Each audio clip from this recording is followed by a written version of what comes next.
Motorsport racing is different from all other professional sports because death lurks around every corner as the drivers barrel into neck-breaking speeds of over 175 miles an hour.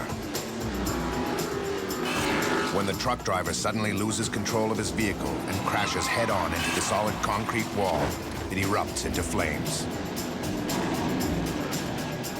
As every second passes by, the driver's life is in the hands of Chief Craig Clark and his track rescue team, who quickly move into action in order to help the driver as he struggles to free himself from the caged inferno.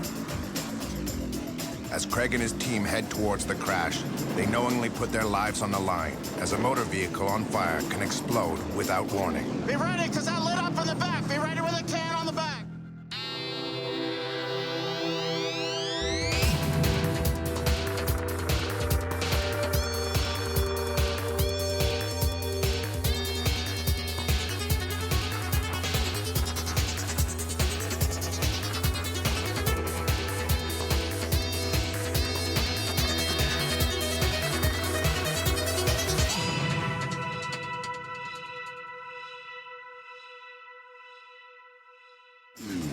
When heading toward a motor vehicle that is on fire, the track rescue team have to stay alert at all times, as flames can suddenly shoot out at distances of 10 feet or more. As soon as they get to the truck, Jason and Sean attack the fire from under the wheel and through the top of the hood. Their special training allows them to put the fire out in a matter of seconds. Pull your hairpins off. Only when there's no external signs of fire do they carefully take off the hood of the truck to cool the engine down and to check that the fire is completely out. You okay? Nothing else matters on the racetrack when there's a fire. It's an immediate life-threatening situation. We have to get that under control so that the driver will not sustain any injury or any further injury. And that it's necessary to utilize people that are trained to deal with fire. So that's the primary reason we're all firefighters. Craig and his team have to stay alert at all times as radiators can explode and create deadly missiles. Only when Craig feels that the truck is safe enough to move do the wreckers begin to carefully tow the truck away. All right. Ease it up. The front end of the truck is heavily damaged, and flammable liquids are leaking onto the track. That is why the rescue team is always on the lookout for that one spark that could reignite the fire.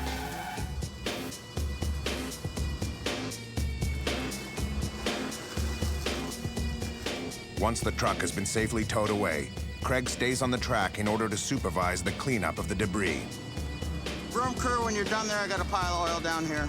While the rest of the rescue team head back to the pits. I think maybe we had some fuel lines break or something like that under the hood, and it went down on the exhaust, and that's what ignited it. The smack of the wall is what broke the lines, and then from there, it just ignited it from the heat. That was very dangerous, very dangerous. Very dangerous in the fact that we could not get to the driver, and he was still inside of the vehicle. That's a bad situation, because you don't know if he's trapped inside or anything. A lot of people, like you said, don't understand it, but we are trained to do that. When we're needed, we pull together as a team. We work well as a team because training is very important. We have traditional training being in the fire service.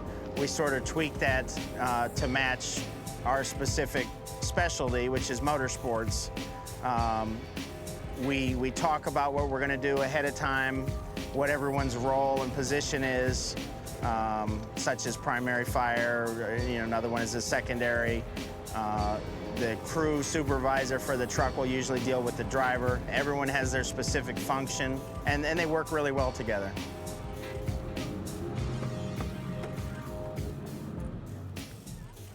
One hour after the truck race, the main race of the evening is about to start. The adrenaline starts cranking up usually right before the green flag drops, because that's the start of the race, and traditionally, right at the start of the race, within the first 2 or 3 laps, there'll undoubtedly be something because all the cars are bunched together, and the potential is there for one guy to bump the other guy and throw him into the wall or spin out and create a bigger hazard for everyone behind them. Professional stock car drivers are well aware of the life-threatening dangers that each and every race holds, as their job is to direct a 3,400-pound machine around an oval track at speeds that would terrify most people.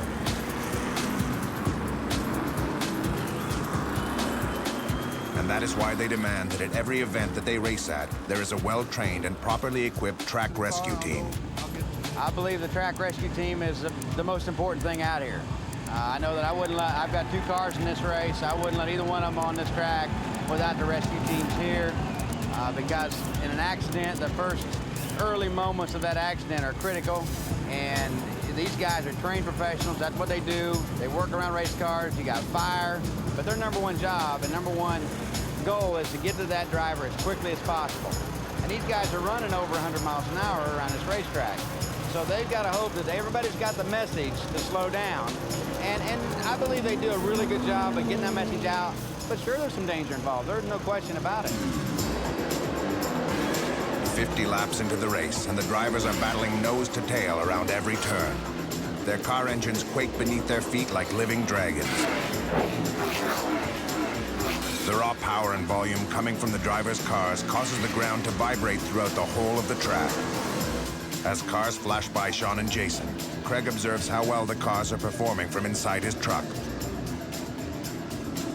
Even though the sound is so overpowering, louder than any rock concert, Craig knows when there is a problem with one of the car engines, as his hearing is so finely tuned to the frequency that high-performance cars travel at. We utilize all of our senses on the track to determine if there's a problem. For instance, doing this for many years, you'll know what a hot radiator smells like. You'll know what rear end grease smells like. If a car is leaking oil going around the track, we'll usually smell it before you see it.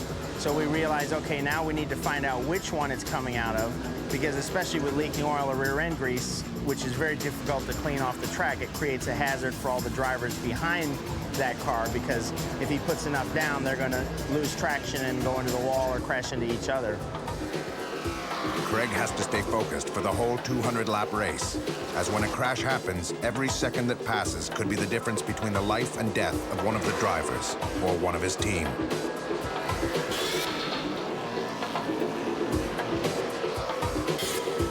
As the leaders head into turn 1, at over 100 miles an hour, one of the cars loses control, which results in a violent 5-car pileup.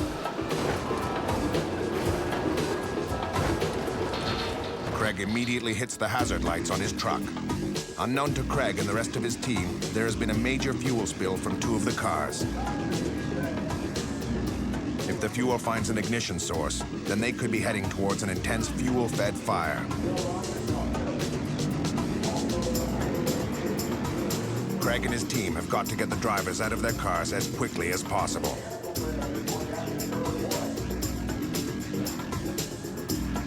As soon as all the drivers are safe, Craig instructs his team to carefully untangle the wrecked cars. Yeah, let's try and slide him a little bit this way, we can get him untangled.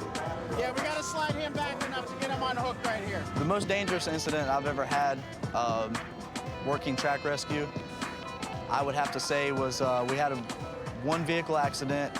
It was up against a high bank in turn 2. Vehicle, as it struck the wall, the fuel cell ruptured. The fire did not start immediately. En route to the location, the car caught on fire. The fire ran all the way to the bottom of the track where the fuel had leaked. So for us to get to the person inside the car, which is our #1 priority, we had to fight fire all the way from where we were to the car. It was a very dangerous situation. Sometimes you forget to worry about yourself. When you got a guy in the car, you're more concerned about him. The rescue team continues to work against the clock in order to secure the scene of the crash. Their job is both physically and mentally exhausting. Not only do they have to use brute force when untangling the cars, but they also have to have constant alertness as they have to deal with fire, fuel spills, ruptured car parts, as well as oncoming traffic. Craig, a lot of fuel dumping behind this thing. Fuel is still being pumped on the track, and therefore the track rescue team are never out of danger until the last cars have been towed off the track. Although none of the drivers were seriously injured, one thing is sure, and that is if the highly skilled track rescue team were not on duty, then there could have been a major fire.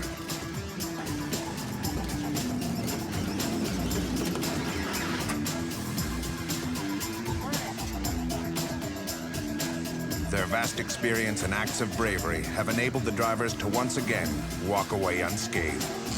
With anything that's going on out here, our safety's first. Then we worry about the people in the car. But when we pulled up here, the very first thing that we were concerned about was the oncoming traffic behind them, and then the fuel situation. As tight as those cars were together, if just one of them would have caught on fire, would have ignited all of them. So the fuel situation was the big ticket. Firemen really came into light, so to speak, after September the 11th, and everyone saw what happened at the Trade Center. And it's no different here. They're definitely immune to fear. When all of us are running out, they're the ones running in.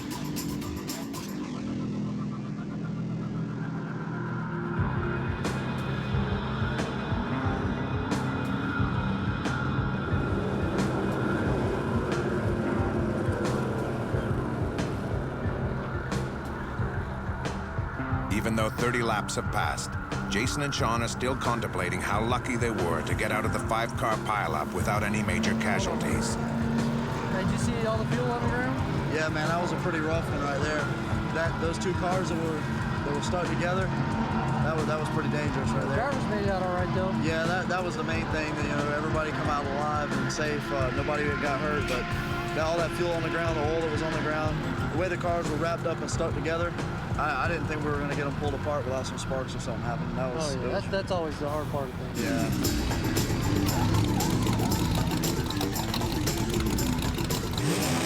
The drivers are closing in on the final 5 laps of the race. That tests both their physical and mental strength. When driving a stock car for over 2 hours, the drivers put their bodies through an enormous amount of stress. The amount of oxygen required in order to finish the race is equivalent to running 15 miles at an 8-minute-per-mile pace. The interior of the stock cars reaches oven temperatures of 170 degrees.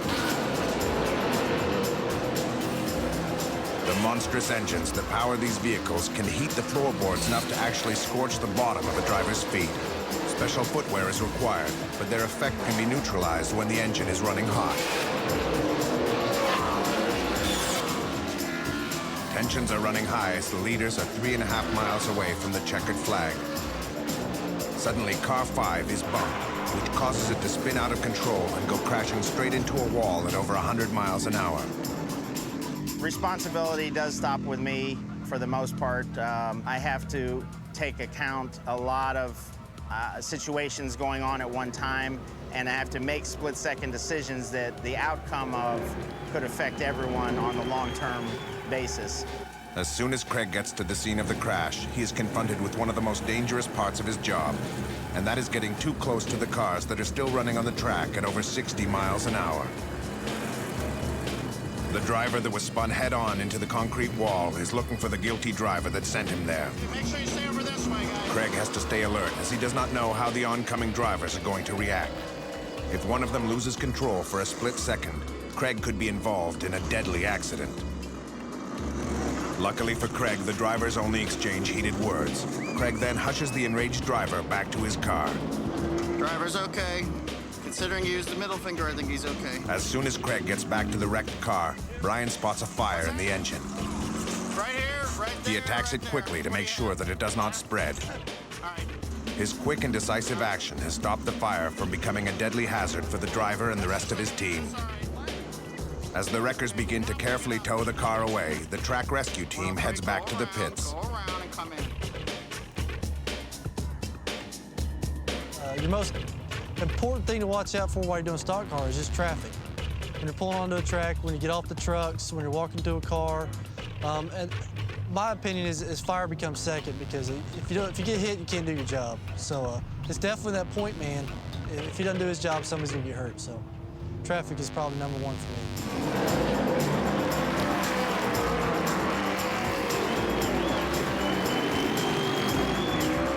As the winning driver celebrates in front of his adoring fans, the track rescue team take a much-needed break, knowing that they have got through another race without any casualties.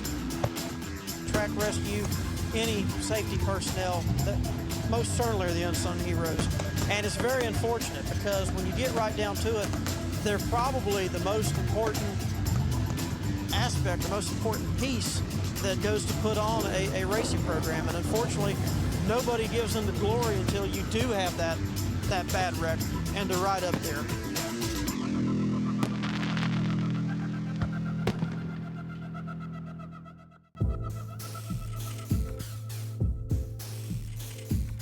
The following morning, Chief Craig Clark is back at Lakeland International Speedway, Florida, in order to oversee the safety for a stunt team who are rehearsing a motor vehicle chase sequence for an upcoming film.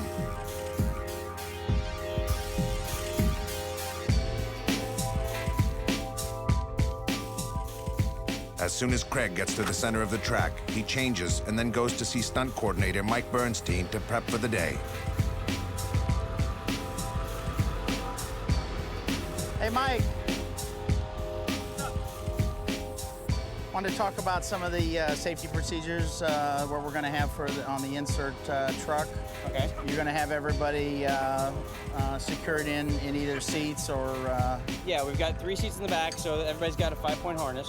Okay. And then the camera guy and the sound guy and the producer or director will have a waist belt and a span set with shackles, and it'll be bolted to the vehicle itself.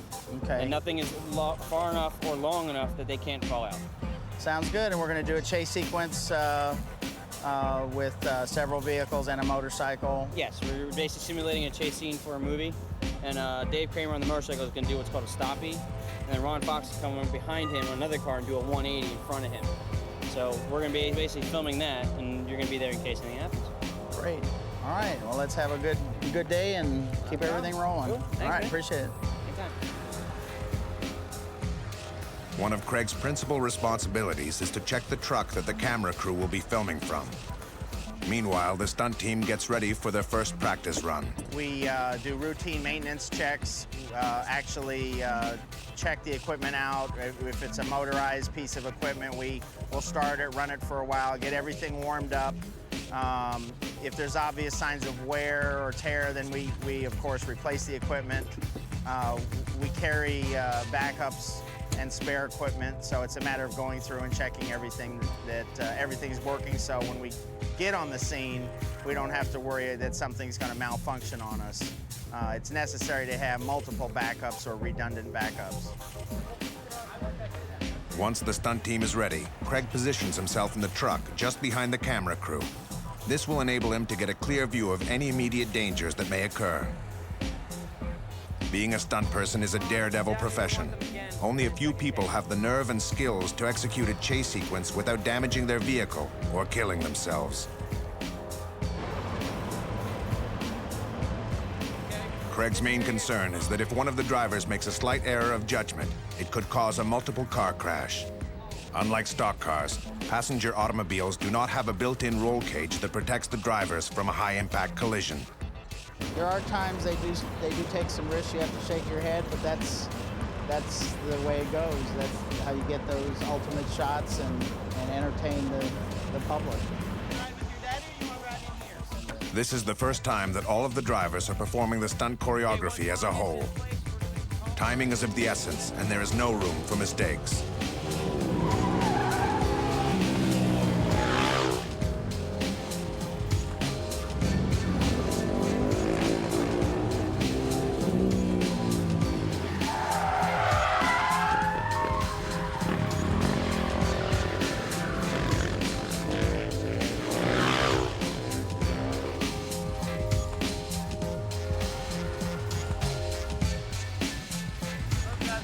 The practice is over.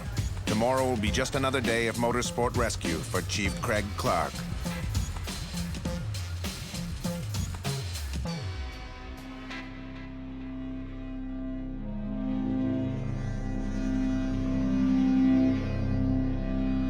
"30 miles from Tampa, Florida, lies East Bay Racetrack, where you will find some of the most dedicated motorsport fans in the world. The track is an oval dirt track a third of a mile long where they run 360 and 410 sprint cars. Sprint cars are purpose-built machines that are fitted with huge wings on their roofs. The wings are designed to create downforce and to provide stability to the car at speed. 20% of downforce is created by the air hitting the top of the wings, which pushes the cars down. The other 80% is produced by low pressure underneath, sucking the wings down. A smooth flow of air is extremely important. If the flow is interrupted or is not clean, it separates from the surface of the wings and most of the downforce is lost. The world of sprint racing is both fast and furious as the drivers hurdle their fire-breathing cars around corners at over 100 miles an hour. The stakes and speed are high, and there is no shortage of danger.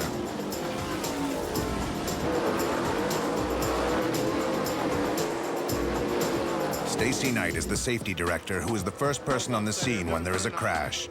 I think my motivation mostly is being a Christian sometimes and going to church and looking at the things I do at church. It puts a focus on always helping someone else. I've been given guidelines, and I try to apply those guidelines to everything I do in life. And since this is part of my life, I try to apply those guidelines to this also.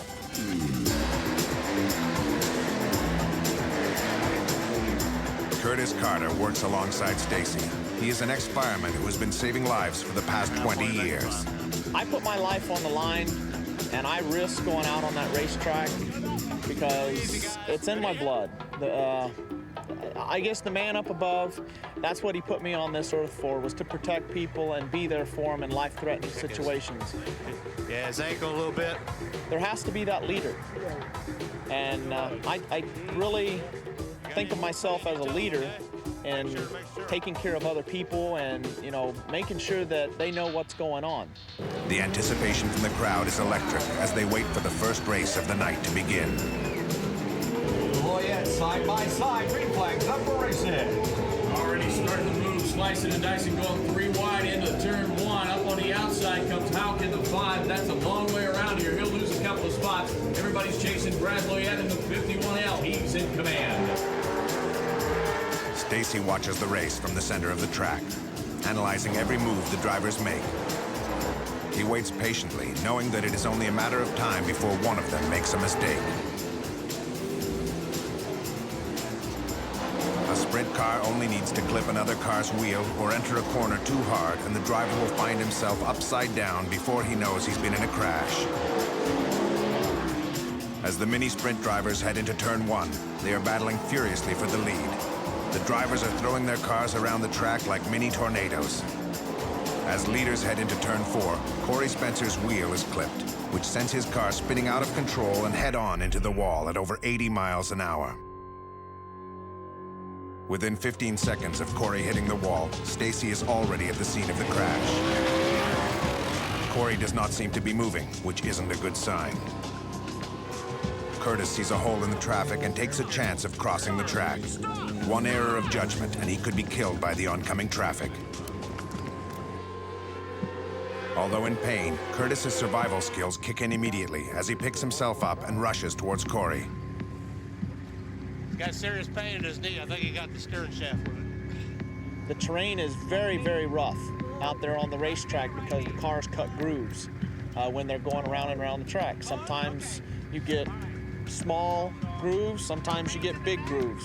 And we have to watch out for that because sometimes we trip and fall. And when that happens, we don't have that second to lay there, or we can't think about our pain at that time. We have to get up and continue on to get to that driver just as quickly as we can. What's your first name? Corey. Corey? How old are you? 17. 17? All right, let me take your glasses off first. The first hour after any car crash is commonly referred to as the golden hour.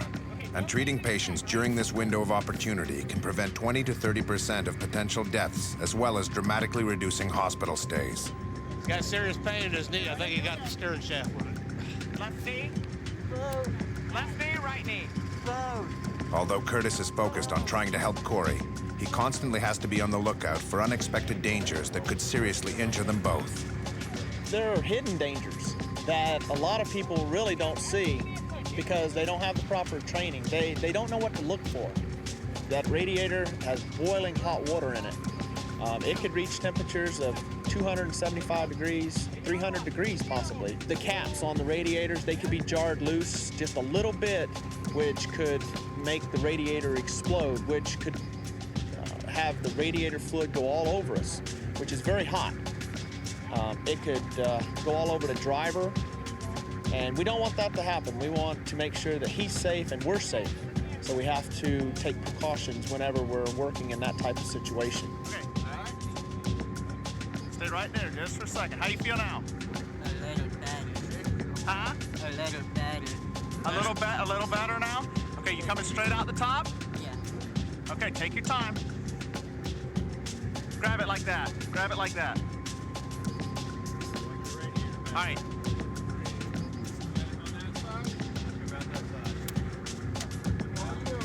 We got you. Easy, there you go, good job. All right, stay right there. Now how you feel? Huh? Not as good. Not as good. Not as good? Feel dizzy? Okay, what they're gonna do is they're gonna sit you on the stretcher and just take you for precautions, okay? Because we want to make sure everything's all right. All right, take a couple steps backwards, nice and slow. Nice and Once slow. Curtis gets Corey out of the Have a seat car, right there. he helps the paramedics to transport him to the ambulance. Okay, ready? The seriousness of Corey's injuries will not be known until he is thoroughly examined. But one thing is for sure. If Curtis and Stacy did not respond as quickly as they did, then Corey's injuries could have been a lot worse.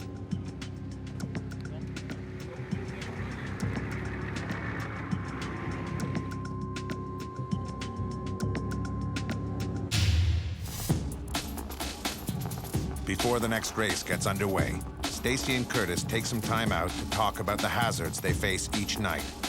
Almost everything that's used in a race car is flammable, highly flammable. Even they don't use regular coolant, they regularly use what they call like a water wetter or something. And sometimes that's more flammable, even in the antifreeze. You have rear end grease that's made out of synthetic. When it gets super hot, it's super thin too. If it gets on a hot brake rotor from a car that's been running, it'll catch up on fire too. I mean, even the brake rotors themselves, because they use metallic lining, can get red hot and catch on fire with us. So there's a lot of things that we have to watch out for. I try to wear safety glasses when I go in to make sure that, you know, we don't get splashed in the face by the methanol, by, you know, the hot oil, and the different other chemicals that are used in the car, in the race car. Get ready for our opening ceremony. Make sure I request that. The drivers get into position as the main race of the evening is about to begin. You can feel the adrenaline pumping out of the cars. Glenn Obswicken is one of 2 Canadian drivers. And as with all drivers, Glenn races for the thrill of being on the edge. The thrill of manhandling and controlling his car at maximum speed. I'll tell you right now, this is fast and furious. Very, very violent. It's like a fight in a hockey game, is the best way to put it. You're on your toes. If you touch, you're out of the ballpark. It's that simple.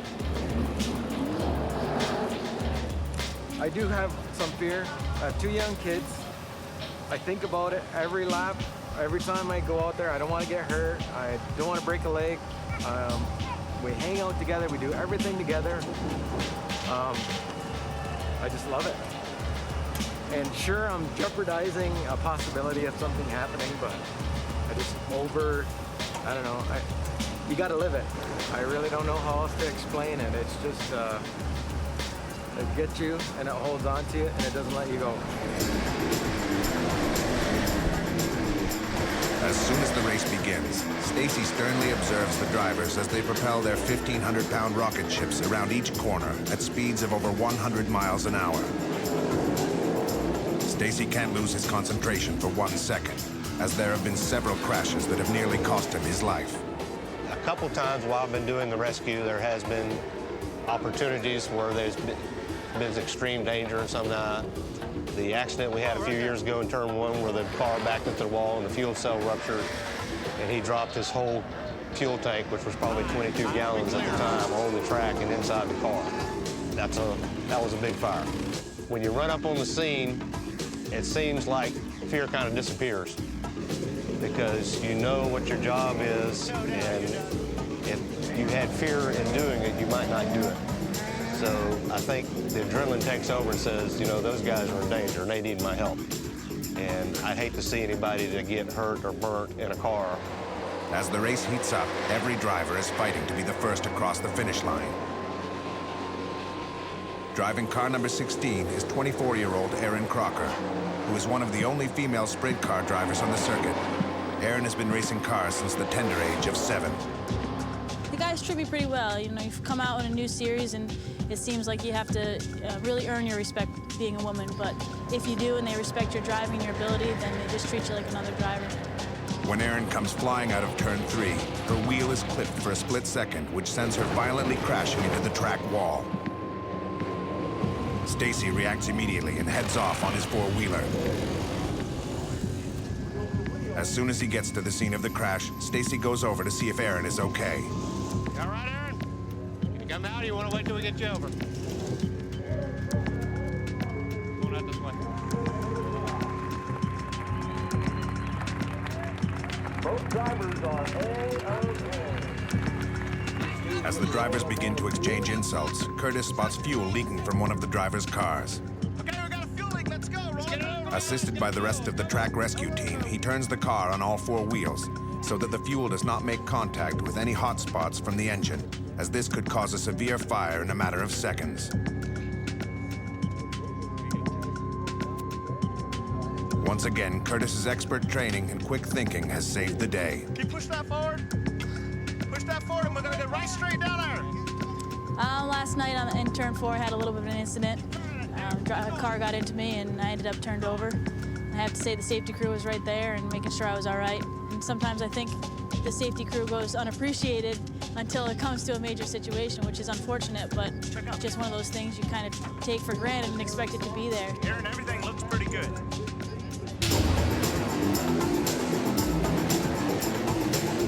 As soon as the race is over, the adrenaline begins to flow from Stacy and Curtis as they head off home, knowing that in less than 24 hours, their lives will once again be put on the line in order to save those of the drivers.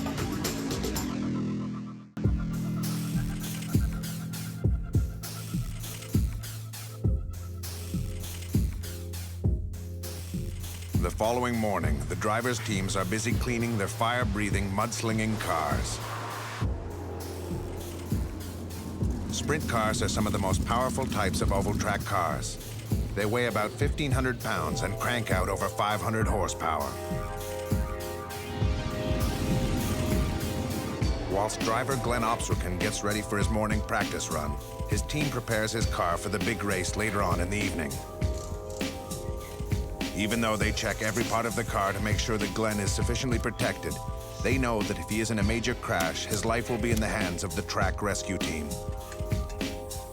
Well, as far as I'm concerned, the track rescue team is just, you don't even bother showing up to the track unless you know they have a good safety team, because if you could get upside down, 2, 3 cars, 1 car on fire, and if you only got 1 guy with a fire extinguisher, somebody's going to be seriously injured in it. The safety guys are just totally invaluable. You can't even set a price on it. Their job is, I would say, almost more dangerous than driving one of these cars, because when you're in the car, you have a Butler-built seat, you have your belts, you have your Hans device, you have your restraints. The driver himself has 8 layers of fire suit on. So when somebody coming up from the outside and trying to pull a driver out that's on fire and been crashed, and there's just so many things happening, they're crazy, man. They're even more crazier than drivers as far as I'm concerned.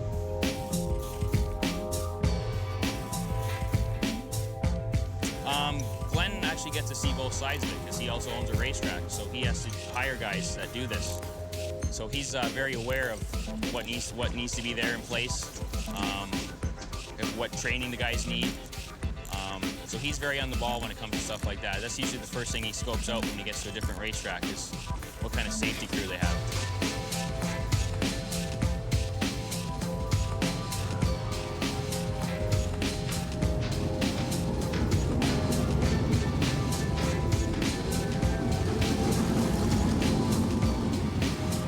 East Bay's dedicated fans begin to enter the grounds of the racetrack. Stacy takes his daughter Charlene with him to water the track. If the track is too dry, it could tear the driver's tires, which could cause a serious accident. It also gives Stacy time to reflect. When I do track rescue regular, I don't get afraid because most of the time you're too busy concerned about the person that's in that car. What kind of help do they need? You're not thinking about yourself at that time. You're thinking about them. Everything goes away from you, goes to them. I want to do what I can for them. If they're on fire, I want to make sure they're put out. If they're hurt, I want to make sure they get the medical attention they need as quick as possible. In the words of Christ, he gave his life for me, and I'm willing to give my life for someone else because I value people's life just as much as he did. Although Stacy feels a deep need to protect the drivers, he knows that his family is always concerned for his safety. My daughter probably worries the most about me because she's daddy's little girl, so she probably gets a little worried when that happens, when I get out here, but she knows most of the time that daddy comes out okay.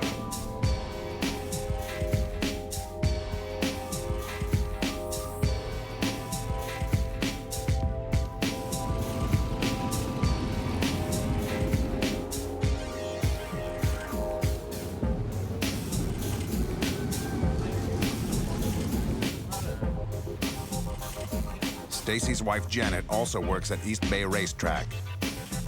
Even though she understands that Stacy loves his job, she does have concerns that he could one day be seriously hurt. Stacy is a very kind, gentle person. He's a fun person. It doesn't take him a lot to get mad. He doesn't do that. He's just a all-around good person as far as outgoing, spontaneous. He's great. When Stacy gets hurt on the track, as far as the pain for him and what happens to him, I'm concerned. I always, asked him if he is hurt or anything, and he will tell you, no, he's not. He might have bruises, he might have cuts.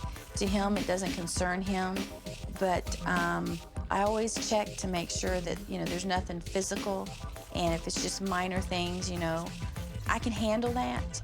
But sometimes, you go to think, well, what if really something happened? And you say, do you need to go to the doctor? And it's like, no, I'm fine. So, as far as that, if he's okay with it, I can deal with it.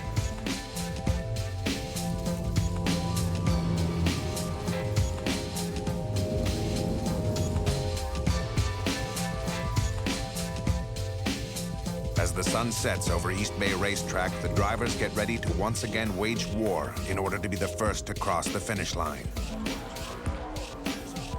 Driver Glenn Obswicken is getting ready for another breathtaking night of sprint racing. As a racetrack owner, Glenn knows all too well how important the role of the track rescue team is, as an average of 3 sprint drivers die each year. I've been to tracks where there's junky old rescue trucks. It's not a good feeling.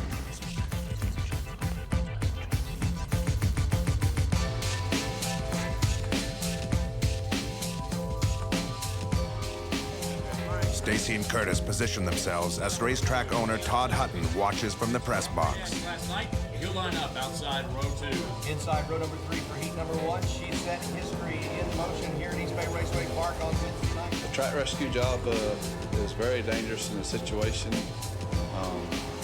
because you're going to a scene of an accident where somebody's trying to get out of it. So you need to be sure of what you're fixing to do.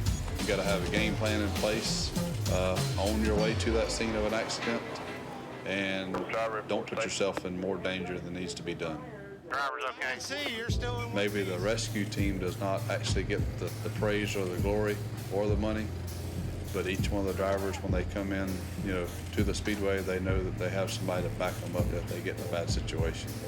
But some of the fans don't actually understand or maybe know what all goes into training to be a rescue person. So the praise and the glory, they get it from some people behind the scenes. Once the green flag goes down and the race gets underway, Stacy's adrenaline begins to flow, as he knows that there is going to be some close calls throughout the night. Stacy will have to make some quick and crucial decisions, as when a severe crash takes place, the rest of his team look to him as the one person to have a clear head. Unlike most people, Stacy cannot have a bad day at work, as this could result in the death of one of the drivers or one of his team. Go ahead, your man. Whoa!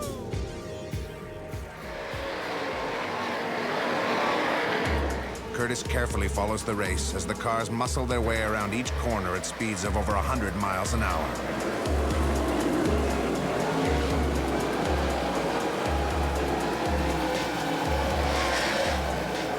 Just when Curtis and Stacy thought they were having a quiet night, car number 35 enters turn 1, but forgets to take his foot off the gas and goes crashing into the wall.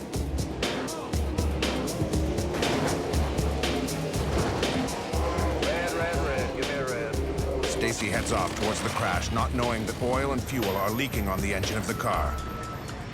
If the crash scene is not secured quickly, then this car wreck could turn into a deadly fire. Once there, Stacy rushes over towards the driver to see if he is okay. Stacy and the rest of his team are now working against the clock as flammable liquids are leaking on the car engine. If one drop of oil finds an ignition source, then the car could go up in flames in a matter of seconds, with the driver still in the car.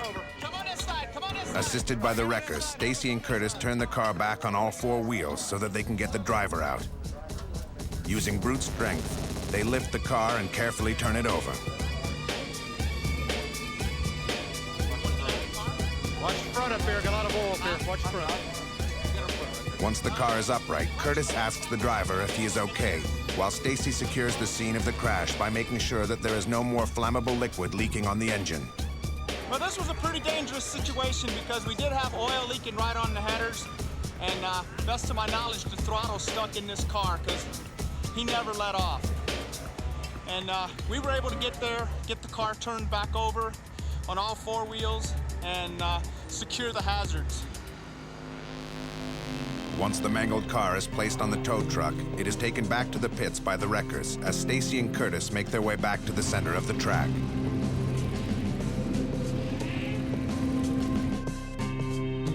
As soon as the race comes to an end, the winning driver is paraded in front of his enthusiastic fans. Although Curtis joins in the festivities, he often feels a deep need to talk to someone about the severe crashes that he has to deal with at the racetrack.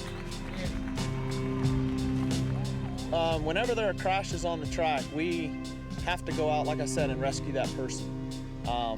We do it time and time again, over and over and over. It's just in my blood. And I know if I get into a situation where there is some type of death or there's some type of major injury, the first thing I would do is go talk to my nearest chaplain.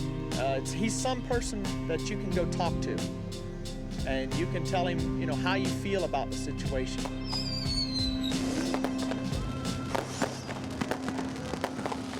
Okay, guys. All right. Hands in, let's go. All right. 1, 2, 3, go! All right.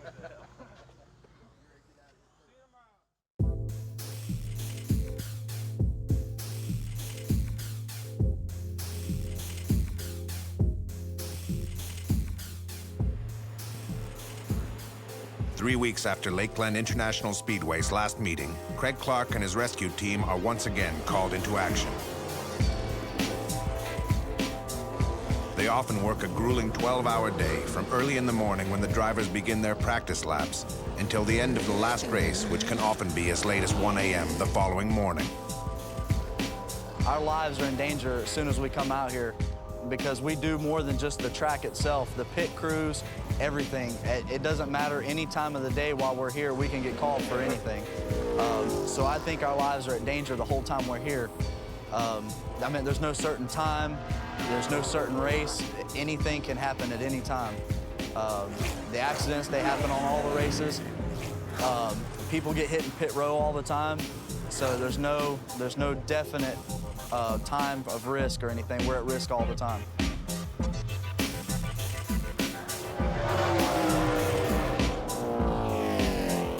Oval track racing is a form of motorsport that's almost as American as apple pie. There are over 55,000 drivers competing at 500,000 tracks around the United States. Some of the tracks are dirt or clay, and the others are asphalt. The size can range from a quarter-mile oval up to 2.5-mile superspeedway.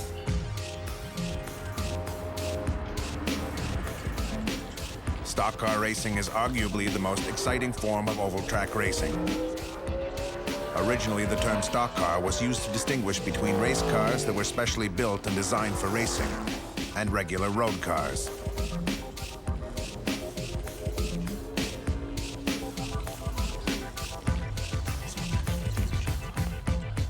NASCAR was created So now to as I play- regulate stock car racing.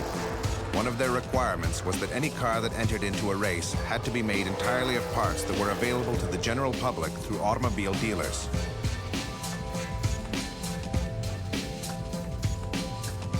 This was eventually modified primarily in the interest of safety. Modern stock cars are stock in name only, using a body template modeled after currently available automobiles. But the chassis and running gear have almost nothing to do with the original cars.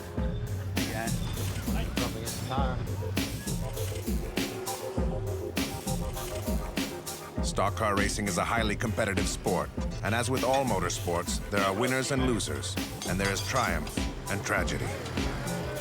Dale Earnhardt, Tony Roper, Kenny Irwin, and Adam Petty are just a few of the drivers in American motor racing history who lost their lives in recent years.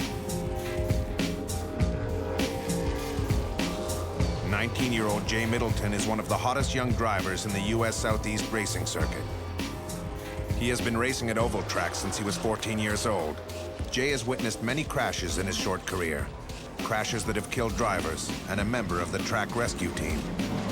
Earlier in the year at Daytona International, I think there was, during the dash race, the driver got killed. When the guy came out of the pits, he was trying to catch up to the rest of the field, and he got caught by the car. The track rescuers, they don't get a whole lot of praise a lot of times. I think they deserve a little bit more than they get, but they're definitely, their job is more comforting to us, and we sometimes take advantage of it because they're always around. But they do a good job, and they're always out there quick to help us out in time of need.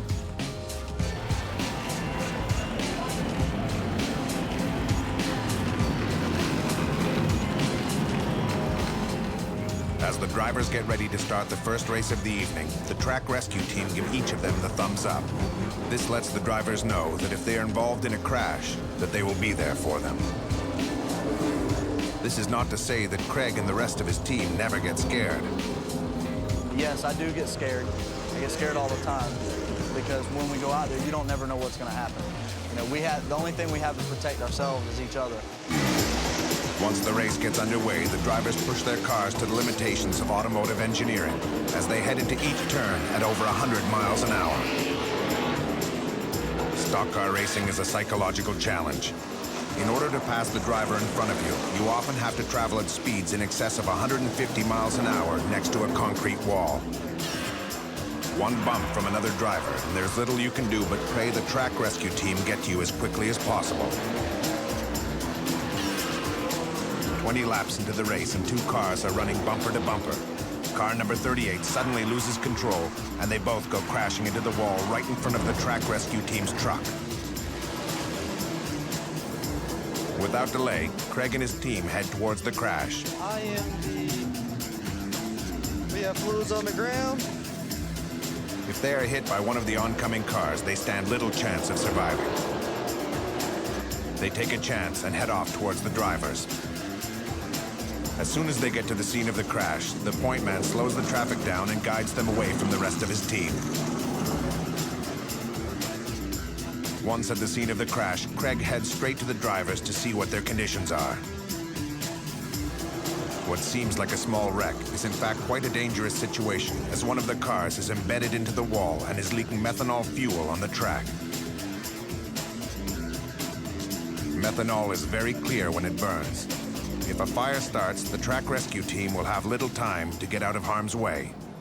Our job at the racetrack can get very dangerous. We're dealing with high-octane racing fuels. We're dealing with cars traveling at excessive speeds, parts flying everywhere. There are a lot of decisions to make quickly, and again, it falls back on focusing on our job and what we have to do, and you don't look so much at the drama, you look at, you know, what's going on, and this is my job, and if I don't perform my job, someone's going to get seriously hurt or injured, and so you have to sort of smack yourself in the face and focus back on track. But then you don't have time to let the emotions get in the way. You focus on your job. After the incident is usually when things will hit us and we'll stop and reflect and think about it. And then it's like, wow, that was pretty intense. But right in the heat of the matter, you're not thinking about that. You're focused on what you're doing.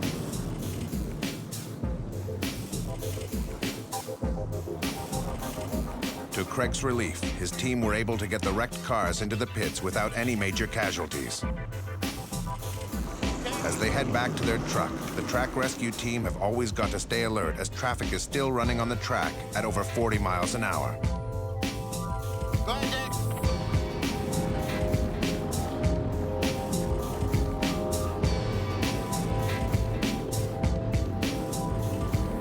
Once the race is over, Craig and his team begin to pack up and go home. Before they leave, the team come together to talk about what unites them as brothers. All of us here are firefighters, and you go to work, the same group of guys every day. They're your second family away from home. And I tell my wife I have two families. I'm married to my wife. I'm also married to the fire department and the guys on my crew. It's an international brotherhood, not just in the United States, but all over the world, that we all understand the risks involved, and you have to be sort of crazy to do what we do, which I told you earlier, but we wouldn't be doing it if we didn't enjoy what we did. Sure.